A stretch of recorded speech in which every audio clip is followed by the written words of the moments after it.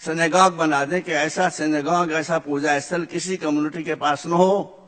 تو اس نے کہا کہ میں اگر ایک فرض کرو ہیرا تراش کر اور ہیرے کا بنا دوں سینگاگ، تو اس ہیرے کے سینگاگ کی حیثیت اور اہمیت یہوہ کی نظروں میں کیا ہوگی؟ تو انہوں نے کہا کچھ نہیں۔ یاد رکھیے یہ بات، یاد رکھیے۔ کہا تو تم جتنے اربوں ڈالرز لائے ہو، اس سے سینگاگ نہ بناؤ، اس سے اپنی کمیونٹی کو بناؤ۔ یہ پیسہ مجھے دے دو، میں اس کو ریزرو فنڈ کے طور پر ڈالے دیتا ہوں، اور اس سے میں یہودیوں سے غربت کو اور جہالت کو مٹاؤں گا۔ ایک آدمی کا ویژن تھا، ایک آدمی کی بصیرت تھی، ایک آدمی کی نظر تھی، جس نے یہودیوں سے غربت اور جہالت دونوں چیزوں کو ختم کر دیا۔ آج دنیا میں سب سے زیادہ ایجوکیٹڈ کمیونٹی اگر کوئی ہے تو جیوز کی ہے، اور آج دنیا میں اگر ریچسٹ کمیونٹی ہے تو وہ یہودیوں کی ہے۔ آپ کے لیے بھی اس کے علاوہ کوئی چارہ نہیں ہے۔ قومیں بلڈنگوں سے نہیں بنتی ہیں، قومیں ایجوکیشن سے بنتی ہیں، قومیں تعلیم سے بنتی ہیں، قومیں شکشا سے بنتی ہیں۔ آپ میری بات مان لیں، میں آپ کے سامنے، میں نہ شیعہ ہوں نہ سنی ہوں، میں تو اکبر کا مقلد ہوں۔ اکبر الہ آبادی بہت بڑے شاعر تھے، وہ کھلے دل کے آدمی تھے۔ تو ان کی بیوی نے ایک دن ان سے کہا کہ آپ ہیں کہ آپ شیعہ ہیں کہ سنی ہیں؟ کہنے کیوں؟ کہنے میں یہ دیکھتی ہوں کہ آپ جب شیعوں میں بیٹھتے ہیں تو شیعوں کی ایسی باتیں کرنے لگتے ہیں، جب سنیوں میں بیٹھتے ہیں تو ان کی ایسی باتیں کرنے لگتے ہیں، تو ہیں آپ ہیں کیا؟